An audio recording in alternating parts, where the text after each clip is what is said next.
The moment Della Sawyer pulled the tin box from beneath Ira Keller's bunk, she knew, with a certainty that settled into her bones like the first cold breath of winter, that nothing between them would ever be the same again. It was the autumn of 1882, and the Keller Ranch sat on the eastern edge of Laramie County in Wyoming Territory, where the land rolled out in great golden swells toward a sky so wide it made a person feel both small and completely awake. The ranch was not a grand thing by any measure. A main house of rough-hewn timber, a bunkhouse, a barn that leaned slightly to the south, and 3 corrals where the horses paced when the wind came up from the plains. But it was solid, the way Ira Keller himself was solid, and it had endured 7 Wyoming winters with its dignity more or less intact. Della had arrived on the property 6 weeks prior, hired on as a cook and housekeeper by Ira's aunt, a sharp-eyed woman named Mabel Hess who ran the domestic side of the ranch with the efficiency of a general managing a supply line. Mabel had interviewed Della at the land office in Cheyenne, where Della had been sitting with a small carpetbag and a large amount of quiet desperation that she was doing her level best to disguise as composure. She was 26 years old, recently widowed, her husband Thomas Sawyer having died of a fever the previous spring, and she had $37 to her name, which she understood would not last through the winter. Mabel had looked her over with those sharp gray eyes and said, "Can you cook?" "Yes, ma'am." "Can you bake bread that doesn't sink in the middle?" "Yes, ma'am." "Can you keep your mouth shut when it's none of your business and open it when something needs to be said?" Della had considered that for a moment. "I believe so." Mabel had nodded and offered her the position, and that had been the beginning of it. The bunkhouse was not a place Della ordinarily had reason to enter. The 3 ranch hands, a quiet Mexican man named Louis, an older fellow called Pete who had a gray beard and a perpetual squint, and a younger boy named Caleb who was barely 19 and talked too much. Those 3 were responsible for the state of their own sleeping quarters, and Mabel had made it clear that Della's duties did not extend to that particular building.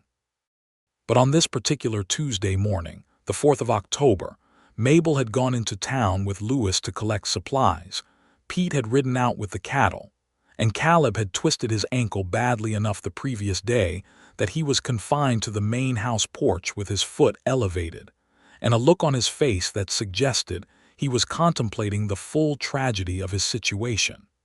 Ira had ridden out before sunrise, as he always did. And Della had noticed, carrying laundry across the yard, that the bunkhouse door had blown open in the night wind, and the interior was gathering a fine sifting of dust and chaff from the prairie.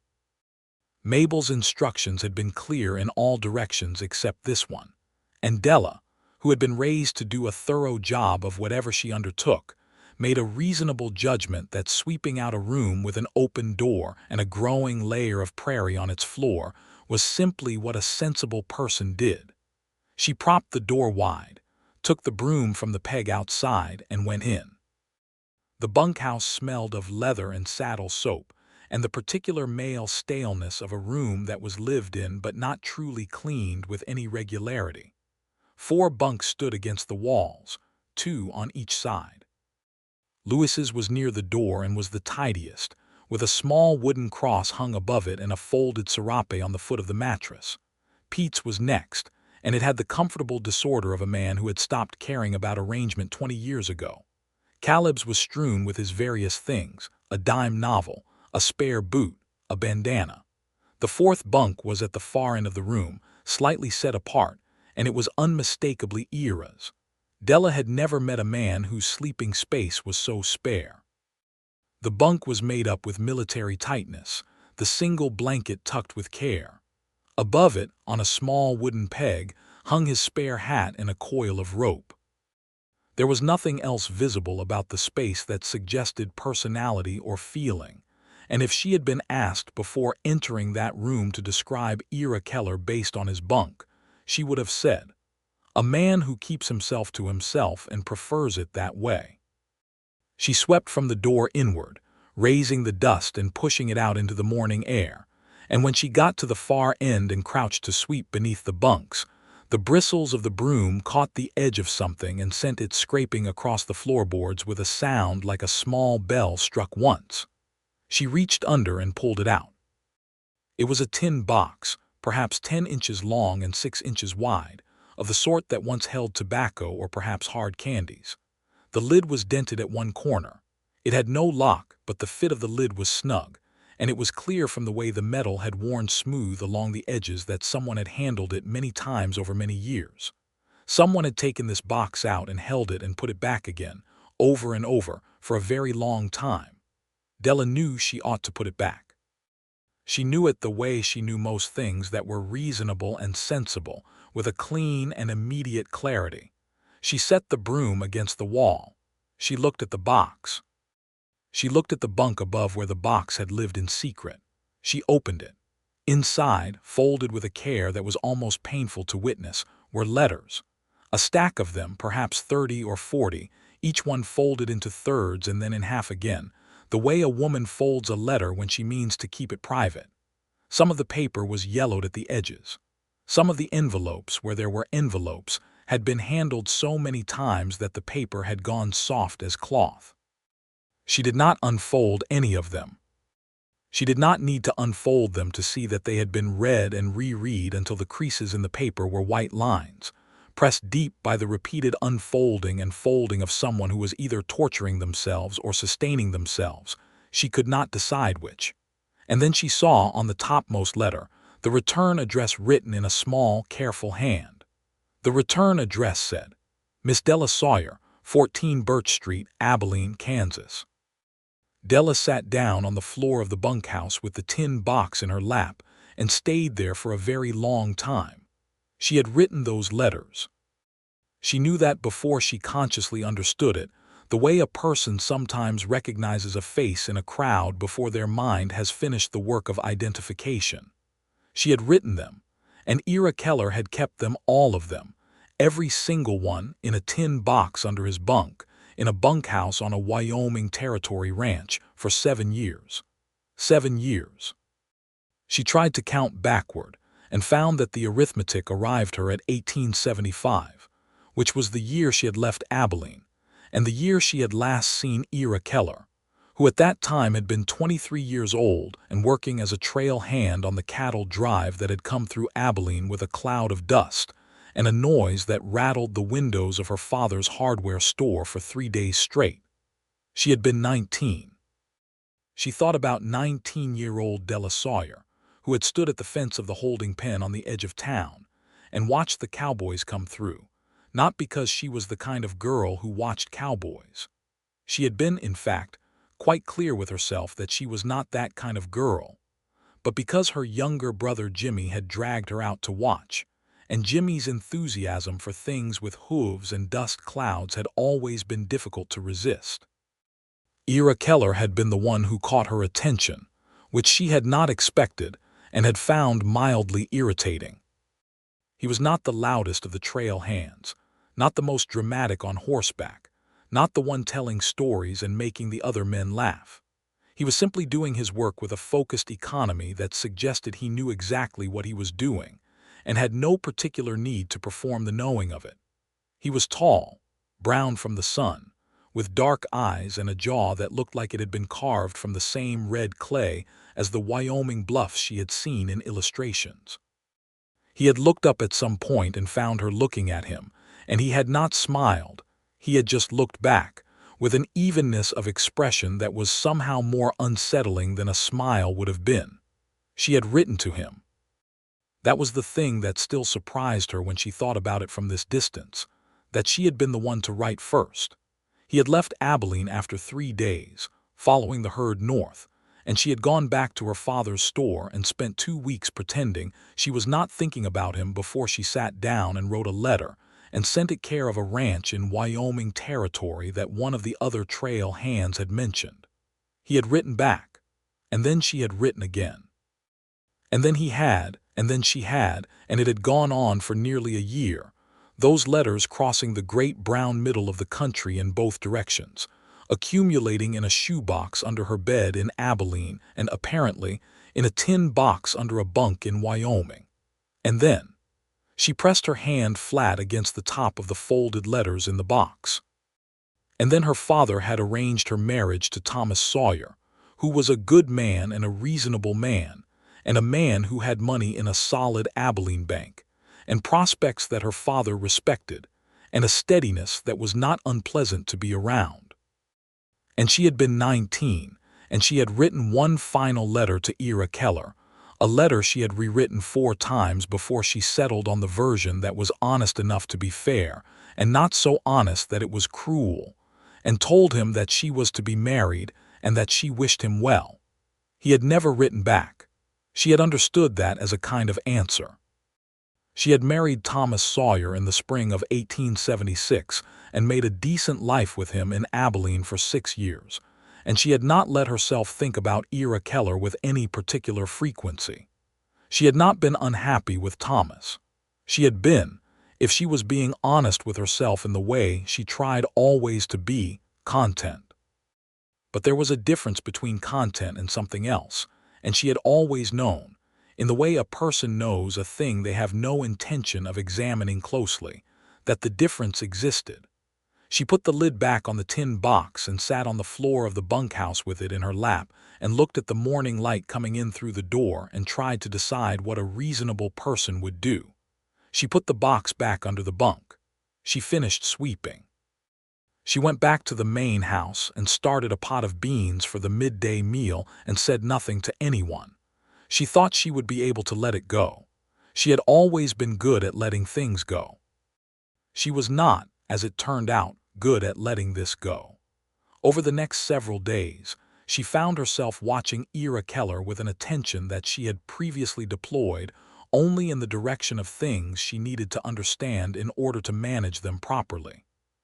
He was 30 years old now, and the 7 years since she had last seen him, or rather, since she had last written to him, because they had never actually been in the same place more than briefly, had settled into his face in ways that made him look less like a young man doing a job and more like a man who had chosen his life with consideration and lived it accordingly. He ran the ranch with his Aunt Mabel, who was his father's sister, and it was clear that the running of it was genuinely shared between them. Mabel handled the household and accounts, Ira handled the land and the animals, and they had a working respect for each other that Della found appealing in both of them.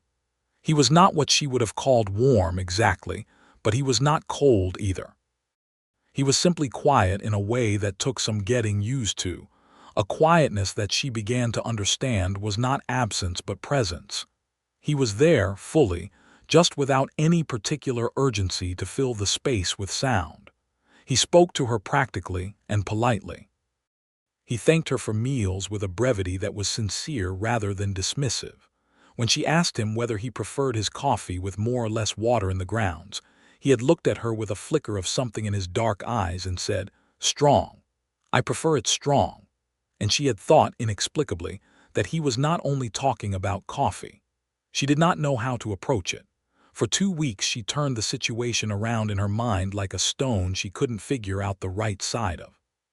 She had found letters that were hers.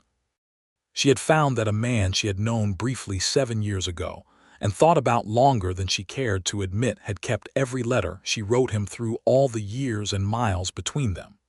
She had found that he had done this while never once reaching back out to her after she ended their correspondence, never appearing at her father's door, never making his feelings known in any way that gave her something to respond to. He had simply kept the letters and said nothing. She tried to be angry about that and found the anger didn't have enough to hold onto. She tried to be moved without acting on the being moved and found that insufficient too. What she kept arriving at, turning and returning in the restless hours before sleep, was a question that had no answer except from him. Why? October deepened. The Wyoming sky took on that particular evening quality of autumn, where the sunsets went orange and red in great theatrical displays over the western rim of land, and the nights came cold enough that she slept with an extra quilt and woke to frost on the inside of her window glass. The ranch settled into its seasonal rhythms, the last of the cattle to be moved to winter pasture, the barn to be reinforced against the coming weather, wood to be stacked, and hay to be inventoried, and 100 other preparations that had to be made before the first real snow came down from the mountains. She baked more than usual, because cold weather drove everyone toward the kitchen, and because she thought better when her hands were occupied. She made apple pies from the last of the fall apples Mabel had brought back from town, and corn bread, and a bean stew with salt pork that Pete declared was the finest thing he had eaten since 1874, which Della suspected was an exaggeration but appreciated nonetheless. On a Friday afternoon, 2 weeks and 4 days after she had found the box, she was alone in the kitchen when Ira came in from the yard. She had heard the horses and knew someone was coming in from the south pasture, but she had not specifically tracked the sound of his boots on the porch step or the specific quality of the way his hand touched the door latch. She had absolutely not done that. "Is their water still hot?" he asked, coming to the stove and holding his hands over it without touching it, warming them in the rising heat. "There is," she said. She poured a cup without being asked, because she had learned his habits by now, and set it on the table. He sat down and wrapped both hands around the cup and said nothing for a moment, and she went back to her bread dough and kneaded it with more vigor than was technically necessary. "You've been looking at me different," he said. She stopped kneading. Her hands stilled in the dough. "Have I?" she said. It was not quite a question. "Yes," he said, "for about 2 weeks." She turned around and looked at him. He was looking at the table, at his cup, and there was something in the set of his shoulders that reminded her of a man who has decided to say a thing he has been putting off saying and has committed himself to it but has not yet found the words. "I found the tin box," she said. He looked up. His face did not go blank or panicked or guilty, and she noted that with some interest.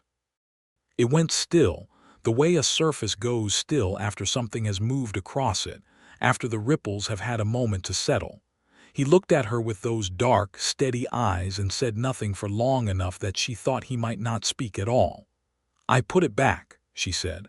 "I wasn't reading your things.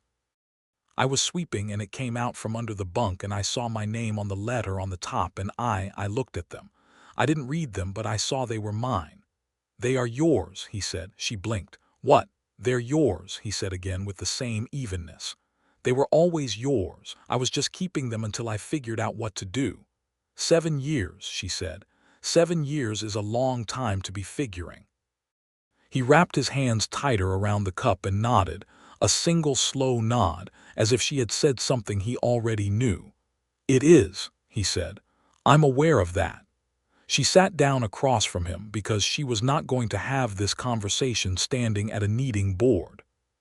She wiped the flour from her hands on her apron and folded them on the table and looked at him squarely.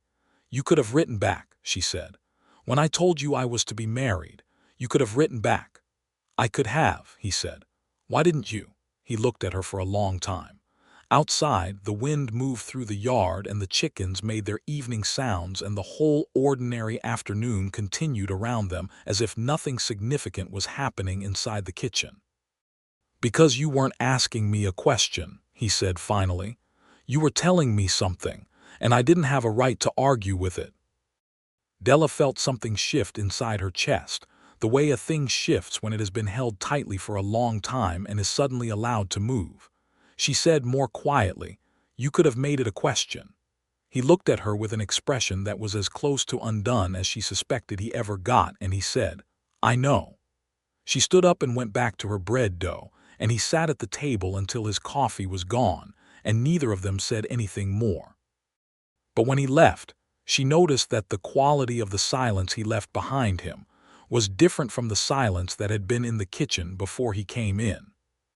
It was a silence that was full of something rather than empty of it, and she thought that was probably the beginning of the conversation, rather than the end. He did not take the box back. She had told him where it was, told him that she had put it back under his bunk, and he had nodded and said nothing, and the box remained exactly where she had left it. She thought about this a great deal in the days that followed, turning it over.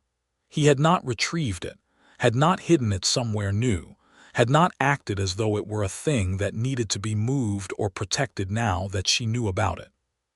He had left it where it was, as if the secret had been the only reason for the hiding, and now that the secret was gone, the hiding was unnecessary. She found this remarkably clarifying. She also found Ira Keller remarkably difficult to stop noticing, now that she had admitted to herself that she had been noticing him all along. She watched him work in the corral through the kitchen window, not in a manner she would have described to anyone, only in the way of a woman who has a window and a view and eyes that tend to go where they will. She saw the way he worked with the horses, not rough and not soft, but with a consistent patience that the animals understood and trusted. She saw the way he talked to his ranch hands directly, without condescension, asking questions as much as giving orders. She saw the way he stopped at the fence line in the evening and looked out at the land in a way that suggested he had something to say to it. On a Sunday, Mabel drove into Cheyenne to visit an old friend and took Caleb along to carry her packages and give him something to do besides torment everyone with his ankle complaints. Lewis had the day largely to himself, and Pete was mending harnesses in the barn. Della made a simple dinner: cold roast from the previous day, fresh bread, apple sauce, and set it out for whoever came to the table. Ira came in at midday and they were alone in the kitchen. He looked at the food and then at her and said, "Did you eat?" She had not actually. She had been too occupied with thinking to remember to eat, which was a habit she had been meaning to correct. "I'll eat," she said. "Sit down," he said. "I'll get the coffee." She sat down, which surprised her.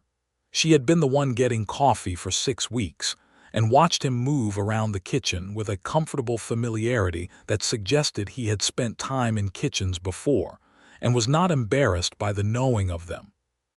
He poured 2 cups and brought them to the table and sat down across from her, and they helped themselves to the food with a domestic ease that felt, to Della, remarkably natural and remarkably alarming at the same time. "How did you come to Cheyenne?" he asked, after a moment. "I know Aunt Mabel hired you, but I don't know what brought you there." She told him about Thomas. She had told the story several times since arriving at the ranch.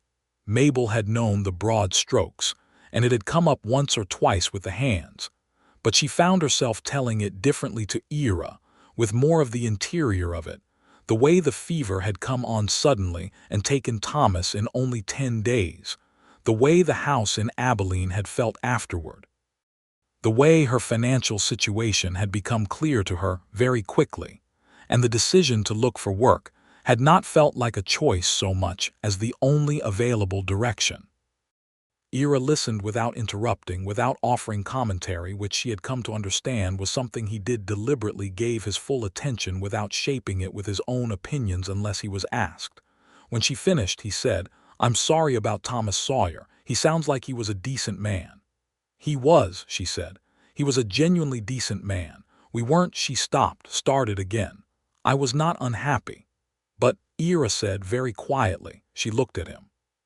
She was aware of the kitchen around them, the sound of the fire in the stove, the smell of the bread and the coffee, the early October light coming in through the window and lying in long rectangles on the floor. "But content and happy are different things," she said, "and I always knew the difference, even when I was trying not to." He said nothing. He looked at her with an expression that was not pity and not satisfaction and not the particular smugness of a man who thinks he is being told something favorable. He looked at her with what she could only describe as tenderness, the kind that is very quiet and very deep and does not need to announce itself. "Can I ask you something?" she said. "Yes," he said. "When you read my letters, the one where I told you about Thomas, what did you think?"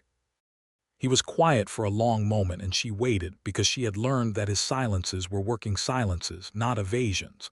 "I thought you deserved someone who would be good to you," he said, "and I thought I had no ground to stand on telling you to wait for something I couldn't promise." "You could have come," she said. "You could have at least come and said what you were thinking." "I could have," he said, and his voice was low with it, with the weight of all the years of that choice. "I've thought about that a lot." What I would have said, whether it would have been right to say it. What would you have said? He looked at her very directly. That I had been thinking about you since I rode out of Abilene, and that I thought about you every time I sat down at that bunk, and that I didn't know if what I felt added up to a thing I had the right to name, but that I wanted more time to find out. Della pressed her lips together and breathed carefully through her nose. And now, she said, after 7 years. Now, he said slowly, I know what it adds up to. I've known for a while. I just didn't have the occasion to say it. You have the occasion now, she said.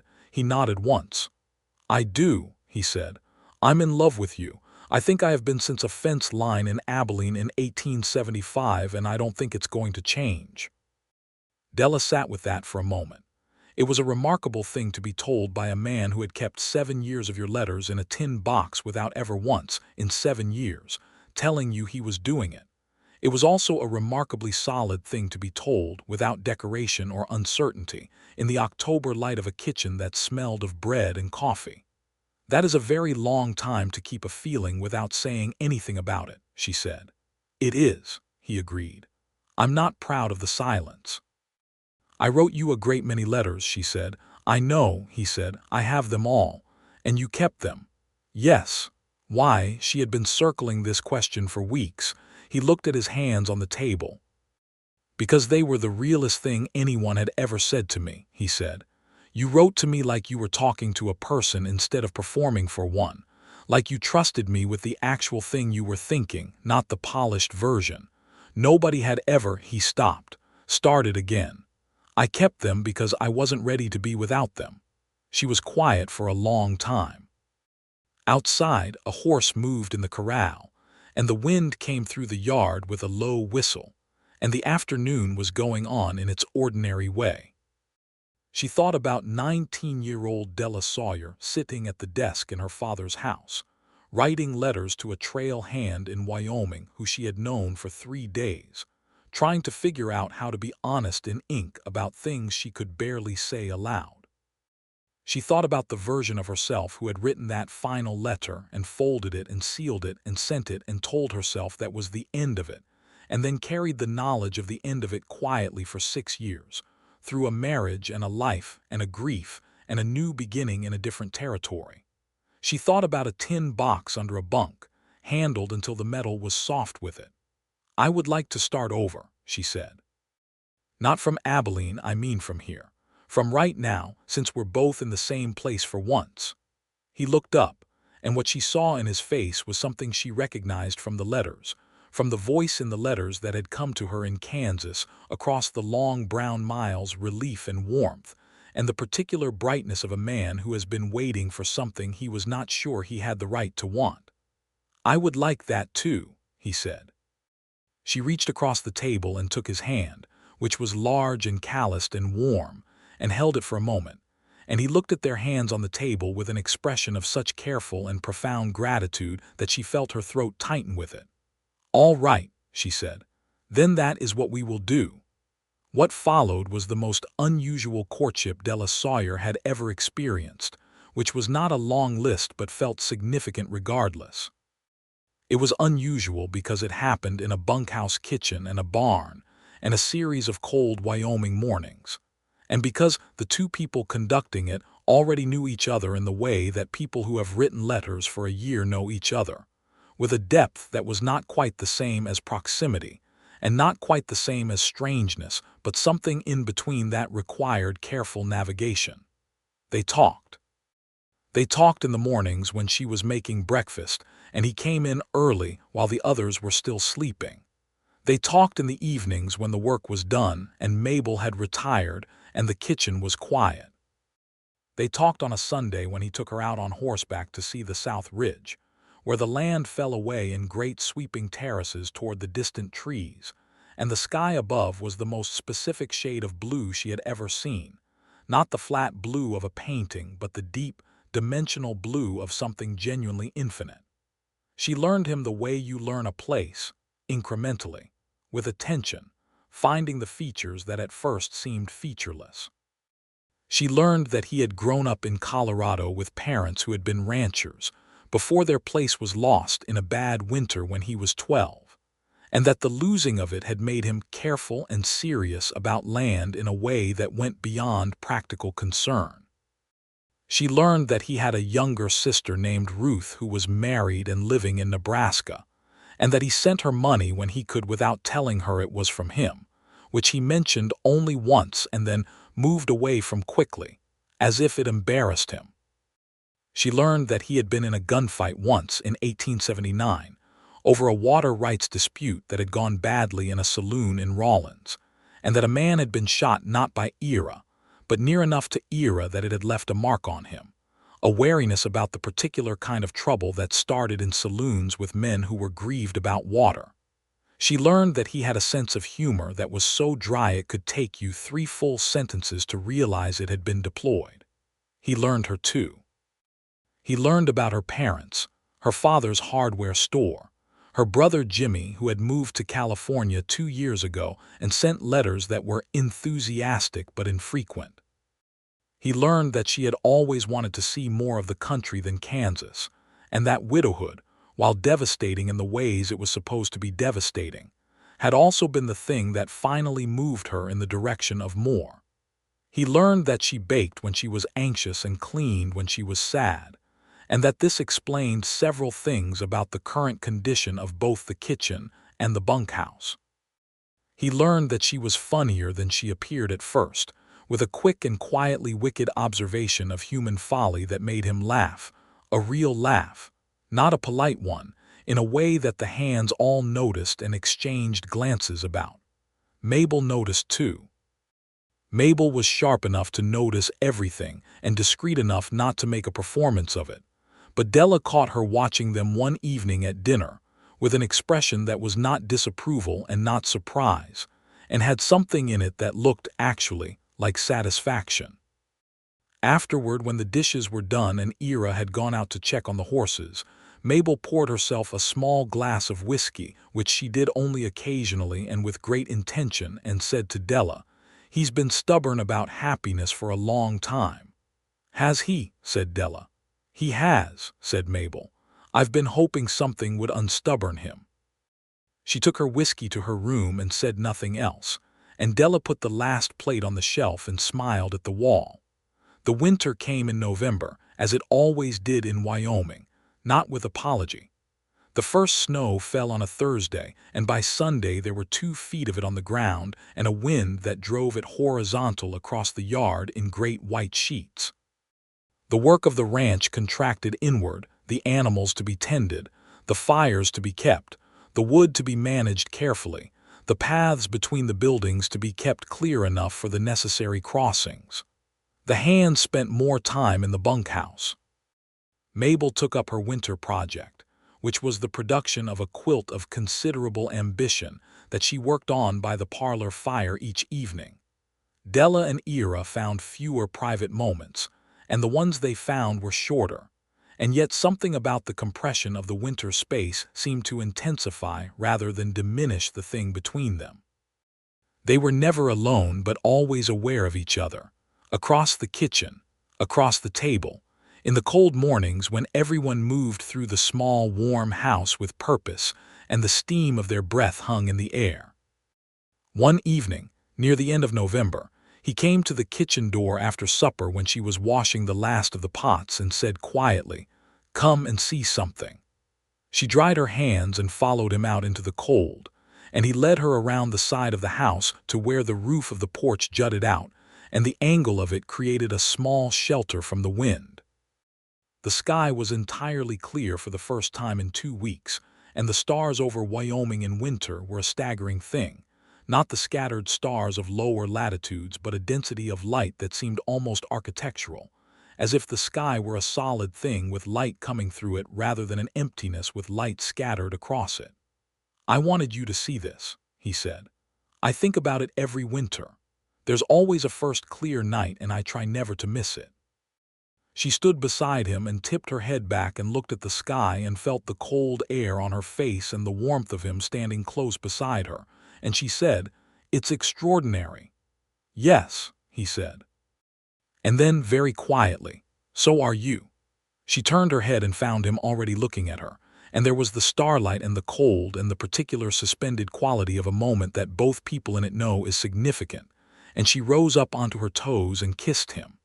It was a soft kiss, brief, the kind that is more statement than arrival, and when she settled back he looked at her with those dark eyes that had all the starlight in them and said nothing at all, because nothing needed to be said. He took her hand and held it, and they stood there together in the cold until the wind picked up again and drove them back inside. And when they came through the kitchen door, Mabel looked up from her place at the parlor fire, took one look at them, and went back to her quilting with an expression of profound and deliberate not looking. December arrived with more snow and a bitter cold that made the mornings an exercise in dedication. The hands worked hard and came in from outside with reddened faces and the grateful relief of men who have earned their warmth.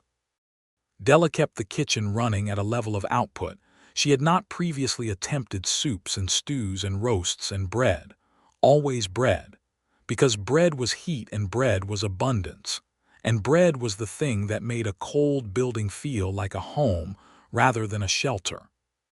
On Christmas Eve, Mabel produced a bottle of good whiskey that she had been keeping for the occasion, and they sat around the main room, all of them. Della and Mabel and the three hands and Caleb played a harmonica badly and with great enthusiasm, and Pete told a long story about a Christmas in Texas in 1866 that may or may not have been entirely true, and Louis produced a small wooden figure of the Nativity that he had carved himself, which he set on the mantel with quiet dignity, and which was, objectively, the most beautiful thing in the room.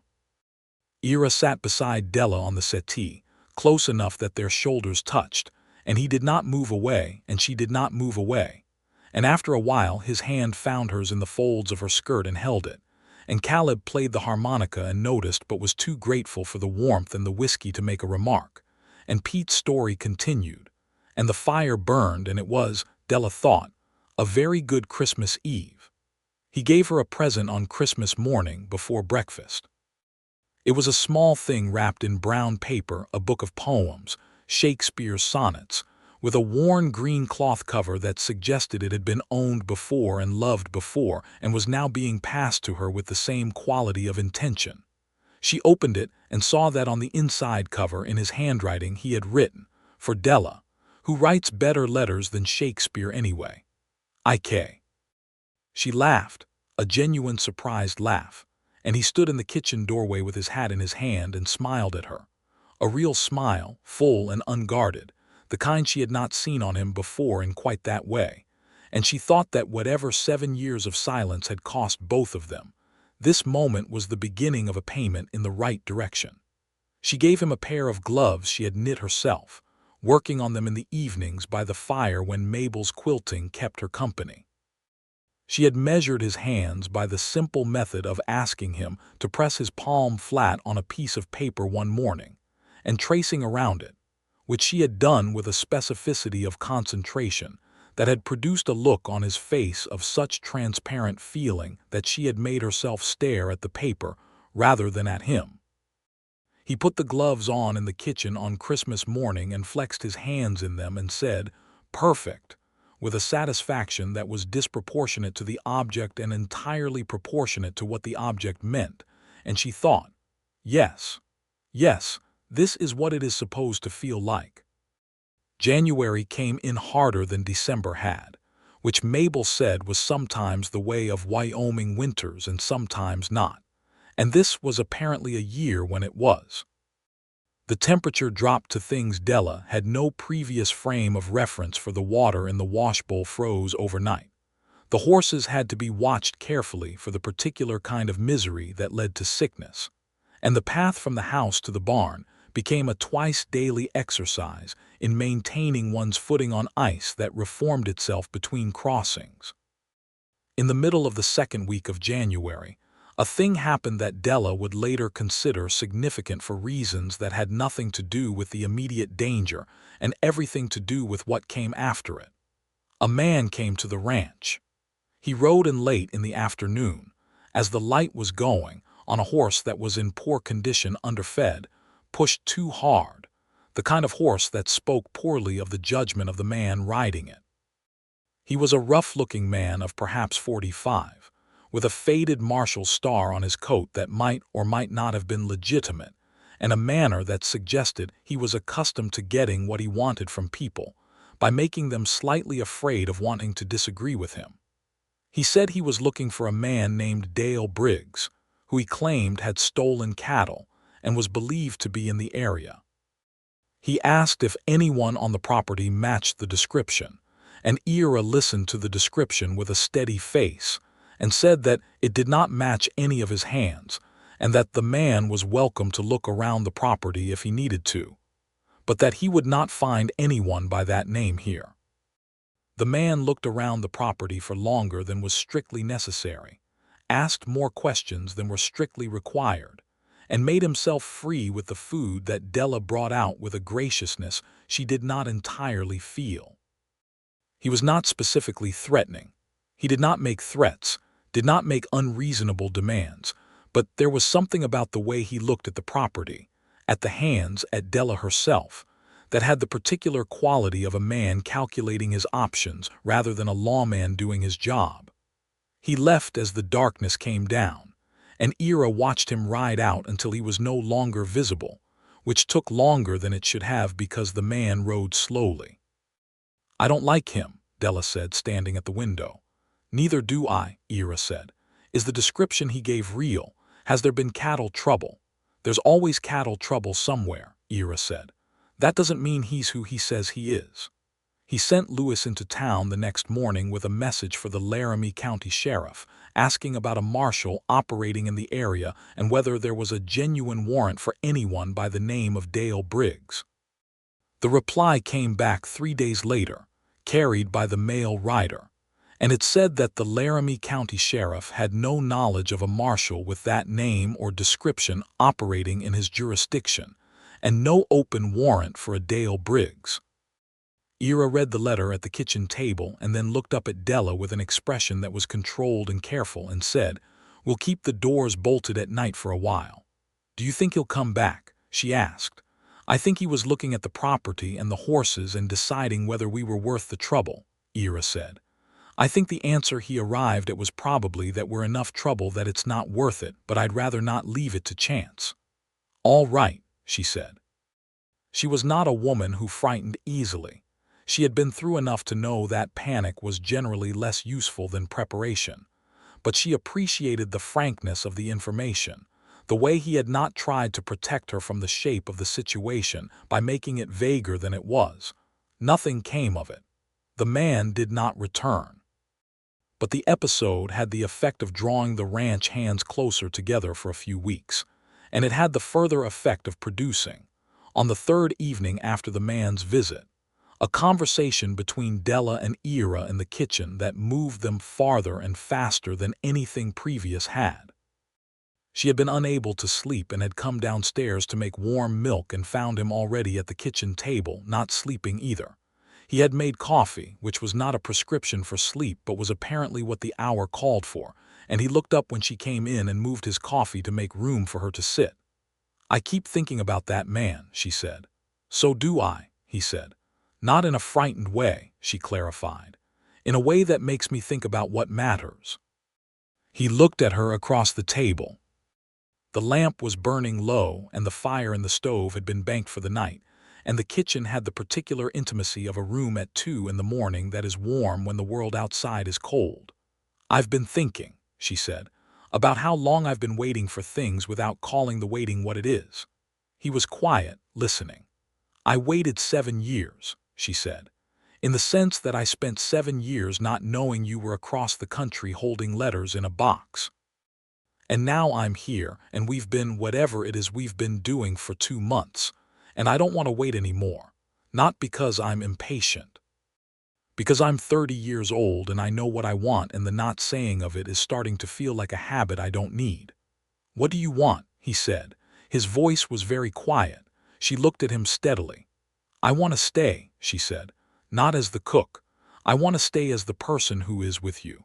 I want to know if that is something you want as well, and I would like to know it plainly because I think we've both done enough of the not saying." He held her gaze for a long time, and she held his, and the lamp guttered slightly in a draft from somewhere and steadied itself. "I want to marry you," he said. "I want to marry you, and I want you to stay here, and I want to stop doing the thing where I keep everything that matters to me in a box under a bunk and never say it out loud." She felt something loosen in her chest, some last tight-held thing that had been gripping for 7 years or for 2 months, or for some combination of the two that added up to longer than she had realized. "That is what I wanted to hear," she said. "Good," he said. "Good," she said back, and they smiled at each other in the low light of the winter kitchen like two people who have finally arrived at the thing they were both heading toward, which they had been, she supposed, for quite some time. He proposed properly in the morning, which she had not expected. She had thought the kitchen conversation was the proposal, and that they were simply agreed upon it. But he appeared at breakfast with his hat in his hand and a seriousness of expression that made the hands look up from their plates with the alert attention of men who know something significant is occurring. And he said, "Della Sawyer, I would be honored if you would agree to be my wife." And Caleb dropped his fork and Pete said, "Well, I'll be." And Louis smiled quietly into his coffee. She said yes with a simplicity and warmth that she thought matched the asking, and Mabel, who had produced a plate of biscuits from somewhere at that particular moment, as if she had been waiting for exactly this occasion, said, "About time," and set the biscuits on the table and sat down to breakfast with an expression of complete and satisfied peace. They were married in March of 1883, when the worst of the winter had broken, and the first suggestion of spring was beginning to come through in the way the light fell on the snow and started to soften it at the edges. Mabel wrote to the nearest minister, a Methodist pastor named Reverend Collins, who came out from Cheyenne on a borrowed horse, and performed the ceremony in the main room of the ranch house with Pete and Louis and Caleb as witnesses, and the horses in the corral, audible through the walls, and the fire going in the hearth. Della wore her best dress, which was a deep blue wool that she had made herself in Kansas and kept for good occasions, and she had done her hair with particular care, and tucked a sprig of dried wildflower that Mabel had saved from the previous summer into the arrangement above her right ear. Ira wore a clean shirt and his good vest, and had his boots polished to a shine that Pete had noticed approvingly. He was not a man who made any fuss about his appearance ordinarily, but he had made fuss today, and she saw it and appreciated it as the statement it was. When Reverend Collins asked Ira if he would take Della Sawyer as his wife, Ira said, "I will," with a conviction that made Reverend Collins, who had performed many weddings over many years, look up from his book with a small expression of approbation, as if to mark, "This is a man who means it." When he asked Della if she would take Ira Keller as her husband, she said, "Yes, I will," and looked at him while she said it, not at the Reverend, and Ira looked back at her with all of the steadiness and warmth and depth that had been in those letters and in those months, and in the 7 years of silence that had been, she understood now, its own kind of faithfulness. After the ceremony, Mabel produced the bottle of good whiskey again, and a cake she had made in secret the previous day, and they celebrated with the small company they had, and it was entirely sufficient. And in fact it was, Della thought, exactly what it should be. The spring that came to the Keller Ranch in 1883 was a mild one, which Wyoming occasionally offered as if in apology for its winters. The snow retreated up the hills, and the streams ran high and cold with the melt, and the land went green in stages, starting in the low places and moving upward, and the horses came out of their winter moods and moved differently in the warmer air, with a liveliness that made working with them both more engaging and more demanding. Della settled into the life of the ranch, not as a housekeeper any longer but as its co-keeper, and the distinction was felt in both practical and less practical ways. She was still the one who ran the kitchen. This was what she was good at and what she chose. But she was also the one who sat across from Ira at the table in the evenings, with the ranch's account spread between them, and asked questions about what she didn't understand and offered observations about what she did. She was the one who noticed, in early April, that the fence on the north pasture was failing in 3 separate places and mentioned it before it became a problem. She was the one who had an opinion about whether the spring calves were being managed correctly, and who discovered, after a conversation with a woman at the Cheyenne market in May, that there was a different method of managing the milk cows that was worth trying. Ira listened to her with the same attentiveness he had always given her, which she knew by now was not a performance of listening but the genuine article, the kind that came from a man who actually thought other people might know things worth knowing. He did not agree with her automatically or defer to her, in a way that felt like abdication. He pushed back when he disagreed, directly and without apology, and she found she appreciated this enormously. It meant his agreement, when it came, was genuine. They argued twice in the first 3 months of their marriage, which Della considered a reasonable ratio.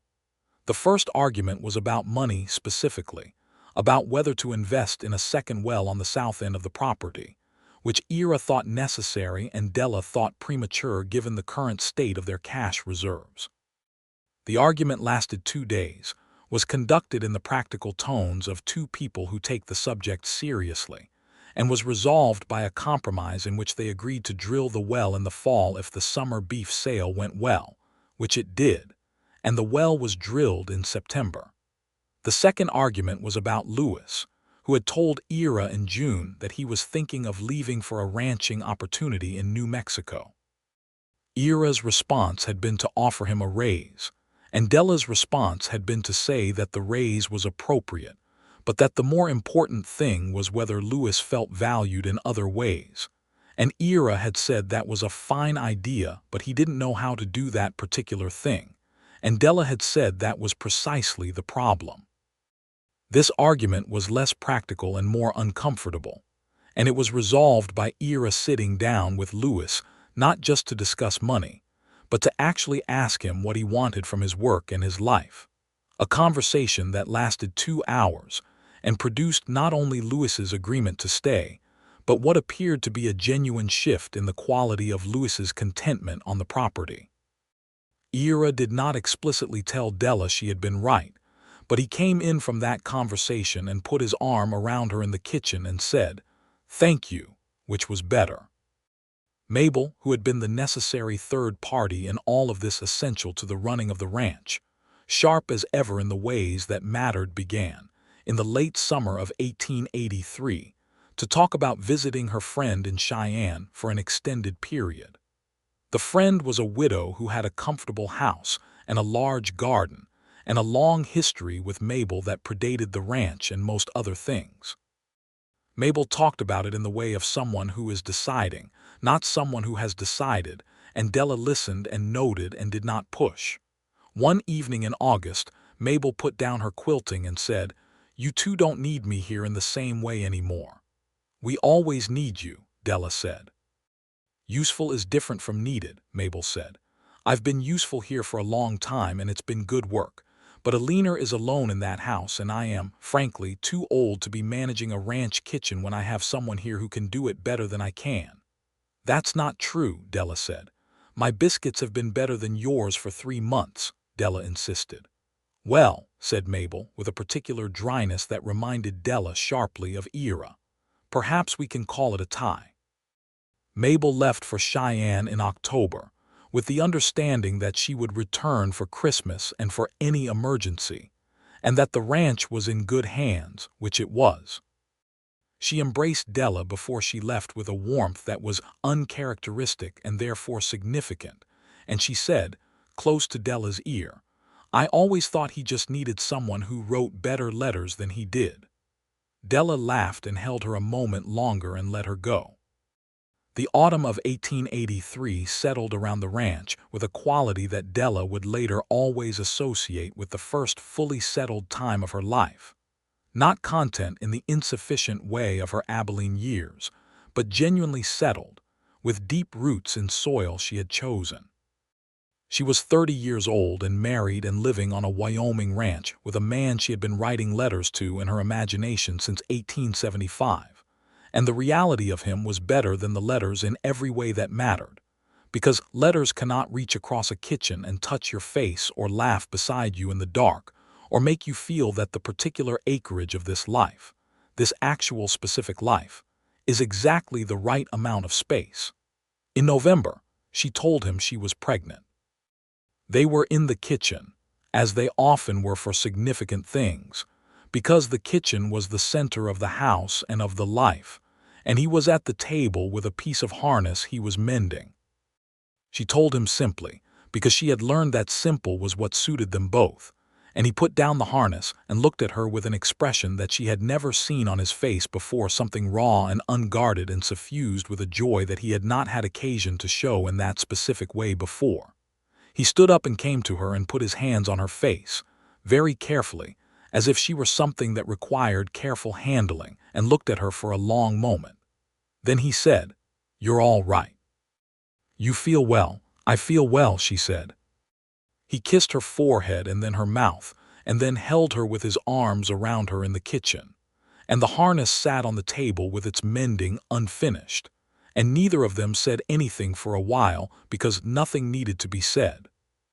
He wrote to his sister Ruth in Nebraska that same evening, and the letter, which Della did not read but which he showed her before he sealed it, was the longest letter she had ever seen him write, and was full of a warmth and directness that she recognized from the letters he had written her in 1875.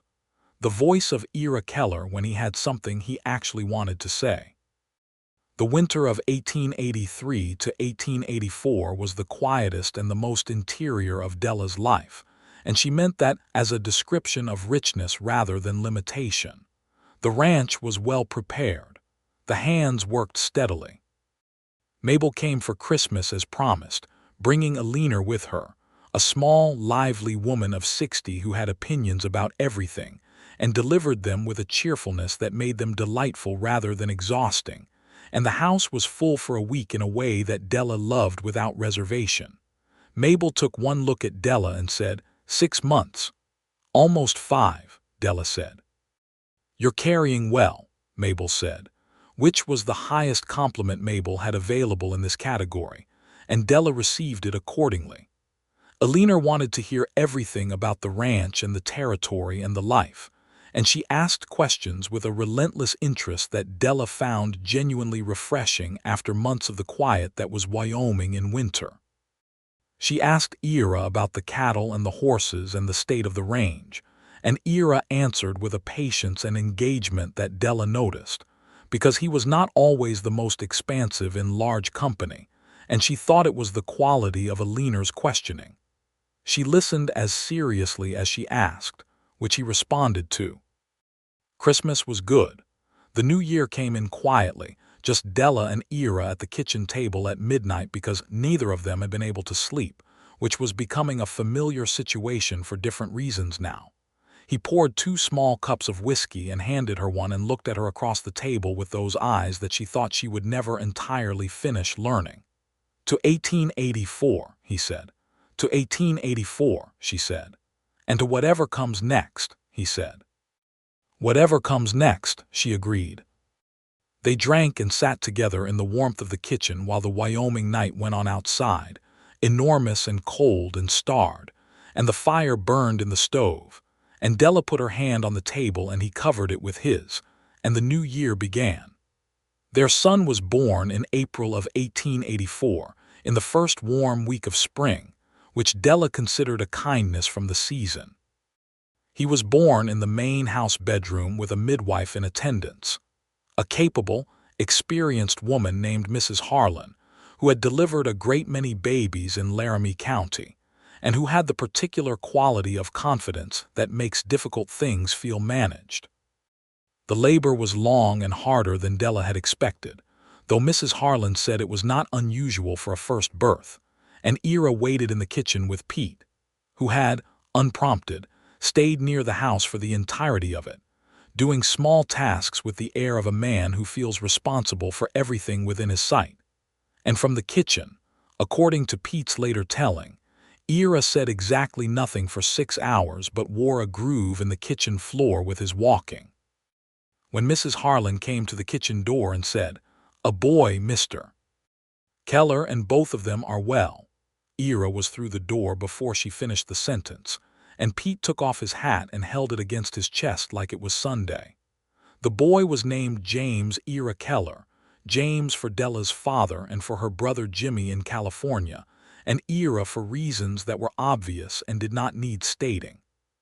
He was a substantial baby with a strong voice and dark eyes that, in the first weeks, nobody could say whose they were, but which by the second month resolved themselves clearly into the eyes of his father, steady and dark, and already showing signs of the kind of attentiveness that would, Della suspected, make him a watchful and serious child. Ira held his son with the same careful fullness he brought to things that mattered to him, not tentative, not showy, but present and complete. He learned the weight and the habits of the baby with the same patient intelligence he brought to learning a horse or a piece of land, and by the second week he could determine from the specific quality of the cry what the cry was about, which impressed Mrs. Harlan and impressed Della and did not impress Ira himself, because he considered it simply paying attention.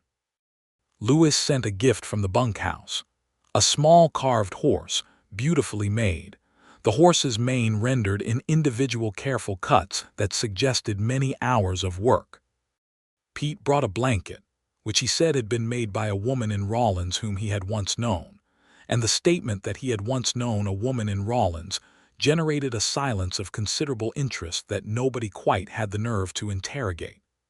Caleb brought a bottle of good whiskey for Ira and a bunch of early wildflowers for Della, which was both thoughtful and slightly uncharacteristic, and Della thanked him with a warmth that turned his ears red. Ruth came from Nebraska in May, traveling by train to Cheyenne and then by stage to the property, and Della liked her immediately. She was 35 years old, with a rangy build and the same dark eyes as her brother and a laugh that was the opposite of Ira's dry and quiet humor. Ruth's laugh was a genuine noise that filled whatever room it occurred in. She held James with the ease of a woman who had her own children, too, both older, left in Nebraska with their father for the week, and she talked to him with a directness and energy that he seemed to find stimulating. She and Della had long conversations at the kitchen table while Ira worked, the kind of conversations that happen between women who are both observant and honest, and have found each other to be safe territory for that honesty. Ruth told Della about Ira's childhood, the loss of the Colorado property, the particular way their father's defeat had shaped Ira into someone who held things tightly, because he had seen what it looked like when things slipped through your hands. She told Della that she had always known Ira was capable of love in a deep and serious way that some people were and some weren't, but that he'd needed someone who could wait him out without being made small by the waiting. Della said, "I wasn't waiting exactly. I wasn't even sure I was hoping by the time I got here." Ruth said, "That's even better. You weren't waiting on him. You were just living your life and it brought you here, and he had the good sense to not waste it this time." Della liked that version. She thought it was probably the truest one. The summer of 1884 was full in the way that summers are when there is a baby and a ranch, and a growing understanding of what a life together actually means in the dailiness of it. James grew from newborn incomprehensibility into baby personhood at a pace that Della found both swift and marvelous, each week something new. Some new capacity or expression or response that made her and Ira look at each other across his head with shared delight. The ranch had a good year. The beef prices were decent, better than the previous year, and the south well that had been drilled in September turned out to be even more productive than the estimate had suggested, which justified Ira's judgment on it and which Della acknowledged with full and generous credit, because she had been wrong and she was not the kind of person who held on to being wrong. In September, a letter came from Ruth in Nebraska, sent to Della personally, which had not happened before. Ruth's letters to Ira were frequent. She had always written to him, but this one was addressed to Della. It said, Della, I hope you will not think me too forward in writing directly, but I wanted to say something I was not sure I said clearly enough when I visited. I have watched my brother for a long time and loved him a long time and worried about him a long time. I always thought the right person would make him capable of being truly open about what he felt, because I knew that capacity was in him even when he couldn't access it. You have done that. He writes to me differently now. He talks about the ranch and James and the season, but there is also warmth in the letter now in places where there used to be only information. He sounds like a man who has arrived somewhere he intended to go. Thank you for that. Thank you for finding the box and not letting him take it back. Della read this letter sitting at the kitchen table on a September afternoon with James asleep in the cradle near the stove and the light coming in low through the window, and she folded it carefully and put it in the pocket of her apron. That evening, after James was settled for the night and the house was quiet, she sat down beside Ira in the parlor and said, "I want to tell you something." "All right," he said. "When I found the box," she said, "I had a moment when I thought about putting it back and saying nothing and pretending I hadn't seen it." He looked at her. "I almost did," she said, "because it felt like it might be kinder to pretend. You hadn't said anything about it in 7 years, and I thought perhaps that was how you wanted it." "And then," he said, "and then I thought about 19-year-old Della Sawyer who wrote those letters honestly because she thought honesty was worth something," she said, "and I decided she was right." He was quiet for a moment. Then he said, "I'm glad you didn't put it back." "Are you?" "I'm glad every day," he said. "More than I know how to say, which is a problem I've had before, but I'm working on it." She laughed. "You're doing better," she said. "You've improved considerably." "You're a good teacher," he said, and he took her hand and held it, and the fire burned, and outside the Wyoming autumn was deep and gold and full of the smell of the season changing. The box came up one more time, months later, in a way that felt like a proper resolution of it. Della was organizing the bunkhouse. The hands had accepted her occasional management of the space, with the resigned equanimity of men who have concluded that resistance is not worth the energy.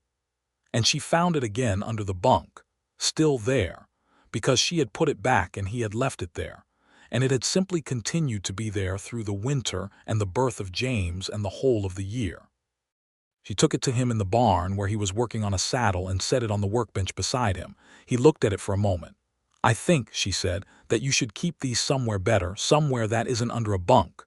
"Where did you have in mind?" he said. "The shelf in the bedroom," she said, "where we can both see them." He looked at her, she looked at him. "They're your letters," he said. "Where do you want them?" "The shelf," she said. "Where we can both see them, that's where they should be." He picked up the box and turned it over once in his hands, looking at the dented corner and the worn edges, the evidence of 7 years of handling. He said, "There are things I want to write back to them." She blinked. "What do you mean?" "The things I would have said," he said, "if I had answered, the things I should have said, I want to write them down." "Ira Keller," she said very quietly, "are you telling me that you want to write me letters?" "I am," he said. "We live in the same house," she said. "I know," he said. She thought about this for a moment. "All right," she said. "I will write you letters back." "Good," he said.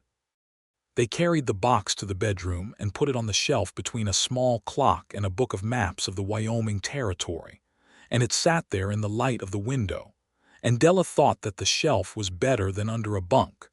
Not because the hiding had been wrong, because she no longer thought of it as hiding exactly, but because the being seen was better than the being hidden, and the letters deserved to be seen. The letters that came after were different from the ones that had crossed Kansas and Wyoming in the years of their separation. They were shorter sometimes and sometimes longer, and they were written in the evening and left on the kitchen table for the other to find in the morning. And they were the kind of letters that two people write when they live in the same house and know each other's faces, and still find that some things are better said in ink than in the air between them. He wrote to her about the land, about the things he thought when he was out on the South Ridge at sunset, and the light did what it did. About the time he had watched a hawk for 20 minutes and thought about patience and what it was for. About James, about watching his son and trying to identify the qualities in him that came from her, and the ones that came from himself, and the ones that seemed to belong to no precedent at all. She wrote to him about all the small interior things she had always noticed and had always expressed in letters, because letters were, for her, the form in which she had always been most honestly herself. She wrote about the mornings when the winter light came through the kitchen window in a way that was almost unbearably beautiful, and she didn't want to let it pass without marking it. About the way James had laughed for the first time, a sudden surprised laugh at a funny face she had made, and how the laugh had been so entirely itself that she had felt she was witnessing the arrival of a whole person who had not been there the moment before. About the way she felt about this life, this specific life, this land and this house and this man, in words that were more precise in ink than she could make them in the air. They kept the letters on the shelf in the tin box, and the tin box grew full, and they found a wooden box to go alongside it, and the shelf became a particular feature of the bedroom that visitors sometimes asked about. Della would say that they were letters and most people would leave it at that, but occasionally someone would say, "How romantic, when did you start writing them?" And Della would smile and say, "Oh, some of them go back quite a long time." In the spring of 1886, their second child arrived, a girl this time, born in March with a quiet disposition and a remarkable amount of dark hair, which provoked much comment and comparison. They named her Clara Ruth Keller, Clara for no particular reason except that Della had always liked the name, and it suited the look of her, and Ruth for Ira's sister, who wept when she was told and wrote a letter that took up 6 pages in her characteristic large handwriting. Ira held Clara with the same care he had held James, though by now the care had the ease of practice in it, and James, who was almost 2 and had Ira's steadiness and Della's observation, regarded his sister with the serious attentiveness of a person trying to determine what this new thing was and what its implications were.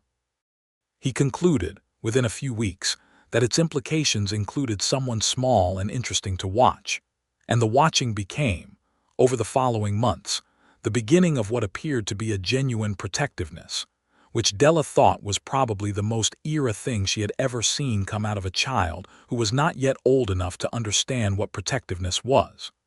The ranch continued to grow in the careful, unhurried way that good things grow when they are properly tended. Ira added 40 head to the herd in 1885 and another 20 in 1886, and the south well had made the summer pasture more reliable, and the fences were in the best condition they had ever been. Lewis had come into his own as a foreman. That was the title, effectively, though the ranch was small enough that the distinction between hand and foreman was informal. And Pete, who was getting older, had shifted into the role of doing the things that could be done more slowly and with more sitting down, without anyone having to make the conversation about it, because Ira had simply adjusted what was expected without drawing attention to the adjustment. Caleb had left in 1885, which had not been a surprise. He had always been a restless young man, and the West in the 1880s offered a great many directions for a restless young man to move in. He had gone to Montana, where he had a cousin and a vague idea about mining, and he wrote occasional letters that suggested things were going well in the enthusiastic and not entirely credible way that Caleb's accounts of everything had always had. They wished him well. Mabel visited from Cheyenne twice a year, and had settled permanently into the house she shared with a leaner with the contentment of a woman who has arranged her life exactly as she wants it.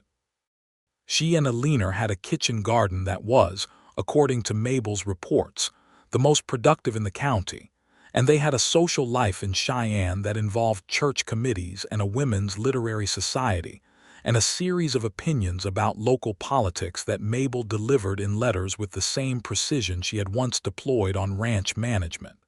She was well. She was happy, in her own particular way. She sent gifts for the children that were always practical and always exactly right, because Mabel's knowledge of what was needed was undiminished by distance. On the occasion of their third anniversary in March of 1886, when Clara was 2 weeks old and the household was in the pleasant chaos of new baby adjustment, Ira put a letter on the kitchen table before breakfast. Della found it when she came down, and she read it standing at the table, still in her dressing gown, and then she sat down. He had written, in part, "3 years ago today you stood in this room and agreed to be my wife, and I have spent 3 years trying to find the right words for what that has been, and I do not think I have them yet, but here is an attempt. I kept your letters for 7 years because I could not be without them, and I have kept you for 3 years for the same reason, but with so much more of you. Not just the words, but the voice and the way you look at things you find beautiful, and the sound you make when you're pretending to be less pleased than you are, and the particular quality of your patience with me when I am being the kind of man I sometimes am. I know I am better for having you in my life. I know I am more fully alive in it. I know that the letters were never enough and that nothing will ever be entirely enough because what I feel does not have a ceiling, and I thought you should know that, so I am writing it down. As you have taught me that some things are better in ink. Happy anniversary. I love you. Yours, Ira." She wrote back that same afternoon on the same piece of paper in the space below his words. 3 years ago I walked into this kitchen, and it was the beginning of the best thing I have done in my life. You are not an easy man in every way, but you are a true one, and I have never valued anything more than true. I want 100 more years of your letters and your silence and your laugh and your hands and your steadiness, and the way you look at the children and the way you look at me. I am entirely and irrevocably yours. Love, Della." She folded the paper and put it in the tin box on the shelf. The years passed in the way that years pass when they are good, not slowly, not in a way that drags, but with a sense of fullness that makes them feel both brief and sufficient.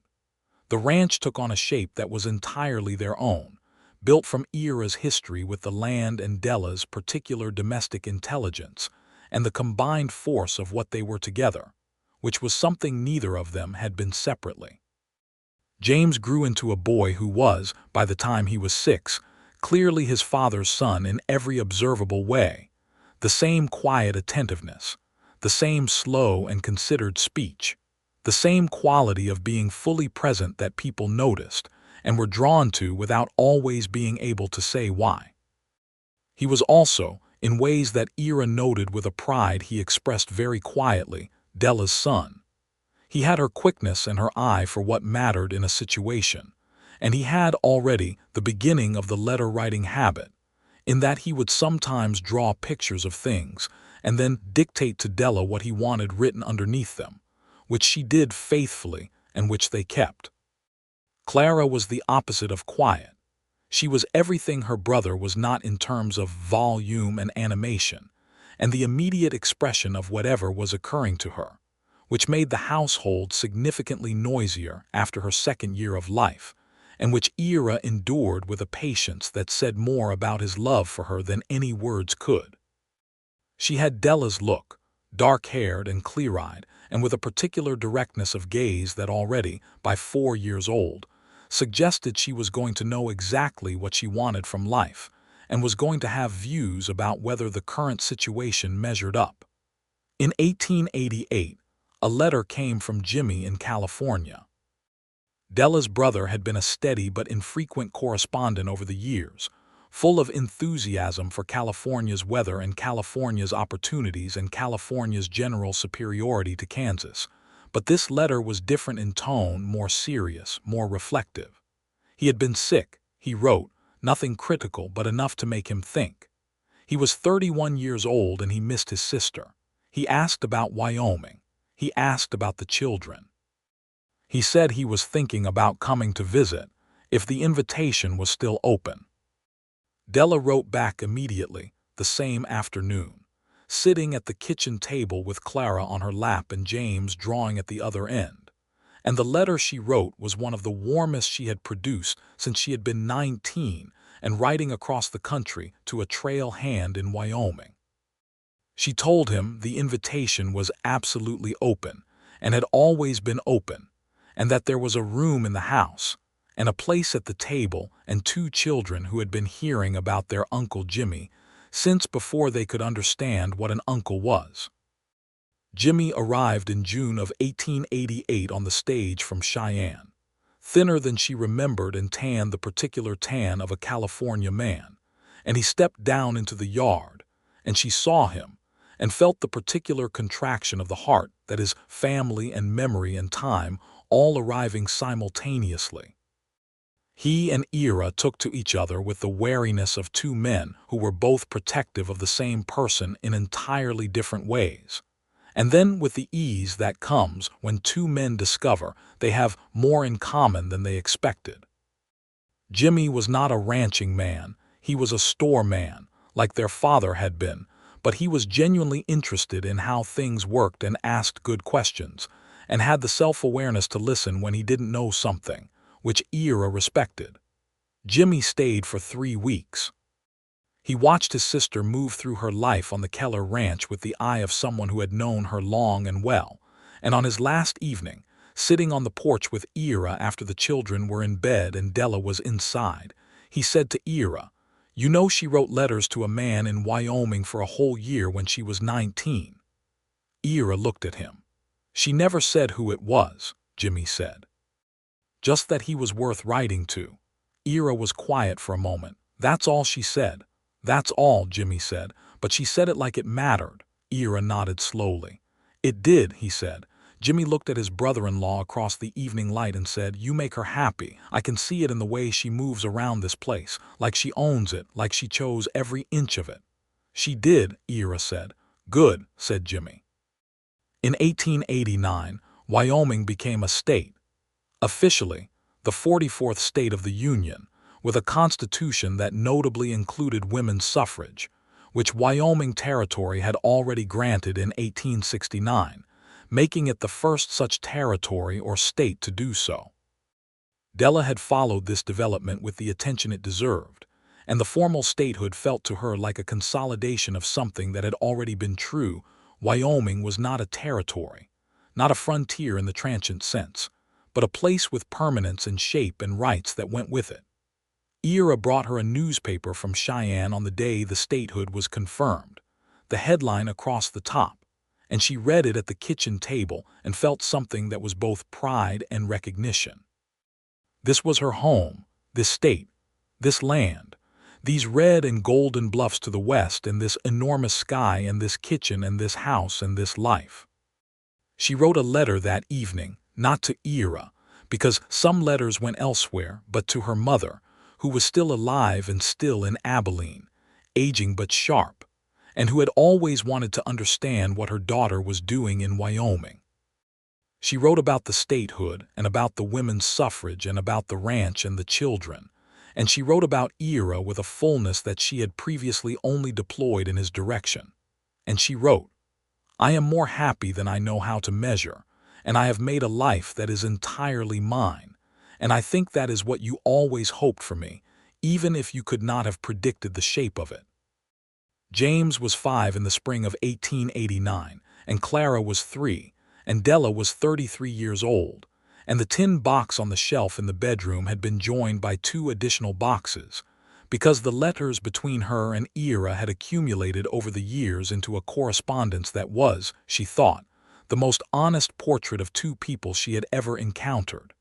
Not polished, not performed.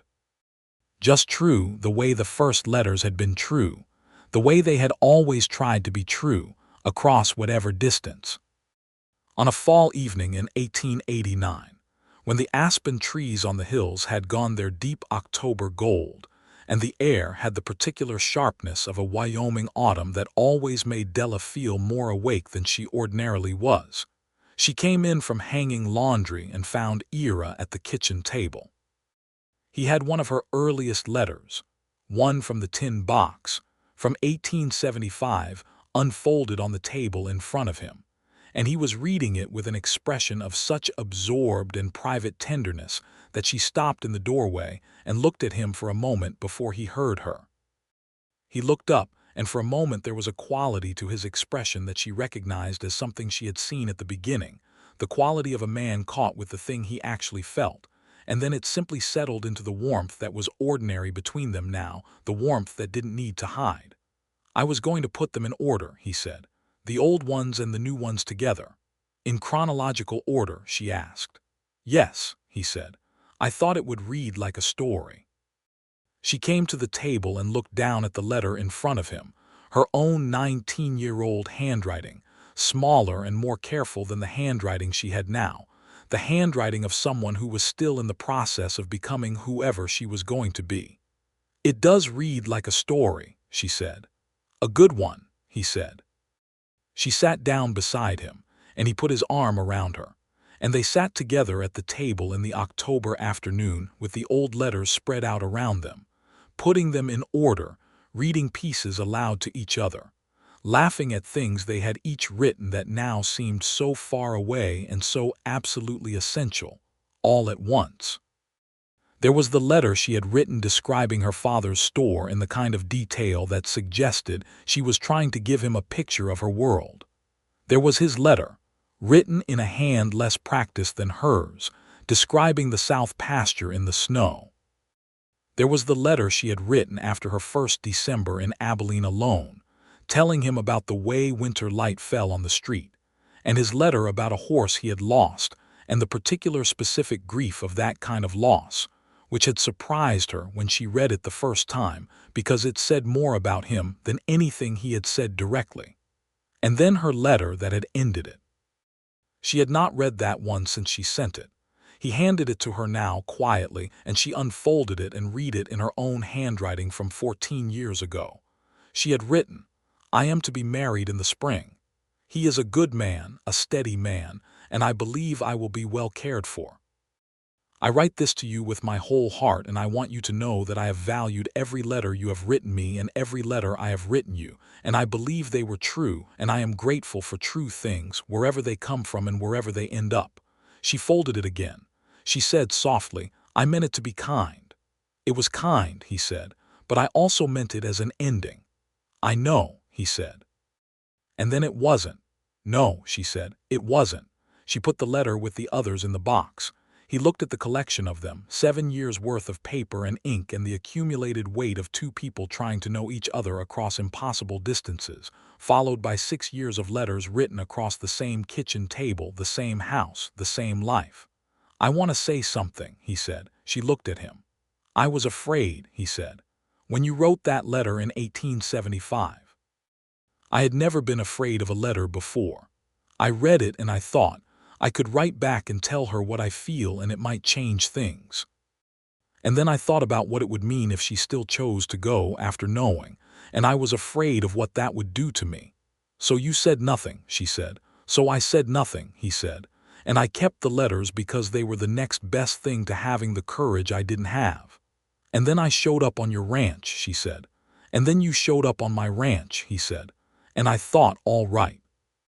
All right, here is the thing I have been trying not to want for a long time, and I have a choice about what to do with it." "You did better this time," she said. "I did a lot better," he agreed. "I helped," she pointed out. He laughed, that low, real laugh that was still one of the best sounds she knew. "You helped considerably," he said. She leaned into him, and he held her, and the old letters were spread across the table, and the new letters were on the shelf, and the children were somewhere in the house behind them, making the sounds children make when they are occupied with their own important business, and the Wyoming evening was coming in low and golden through the kitchen window, and this was their life, the full and particular and irreplaceable shape of it. Built from letters and silences, and a tin box under a bunk, and 7 years of waiting that had not been waiting exactly, but had been something that was also not quite letting go. Della thought, "I found the box and I did not put it back. Or rather, I put it back, but I did not leave it there. I went to him and I named the thing, and we built this life from the naming of it, and it is the best thing I have ever done or been part of, this finding and this naming and this choosing." She thought, "The tin box is on the shelf now, not under a bunk, not hidden." on a shelf where the light comes through in the morning, and where James sometimes stops and looks at it with the curiosity of a boy who knows it contains something important and has not yet been told the whole of the story. When he was old enough, she would tell him the whole of the story. About letters crossing the country, about a fence line in Abilene, about a tin box under a bunk, about what it means to keep a thing you love even when you don't know what to do with it, and about what it means to finally find the courage to say the thing you have been keeping. She would tell Clara, too, when she was older, about letters and about honesty and about the kind of love that is quiet and deep and does not need to perform itself because it knows its own ground. Outside, the evening deepened toward dark. James called from somewhere in the house, asking about supper, and Clara's voice answered him in the particular tone of sisterly authority she had been developing since she could talk, and there was a brief exchange of opinions that resolved itself into the sound of them both coming toward the kitchen. Ira moved to stand. "I'll start the fire up," he said. Della put her hand on his arm and held him for one moment more. She said, "I love you, Ira Keller." He looked at her with 7 years and 6 and all the rest of it in his eyes.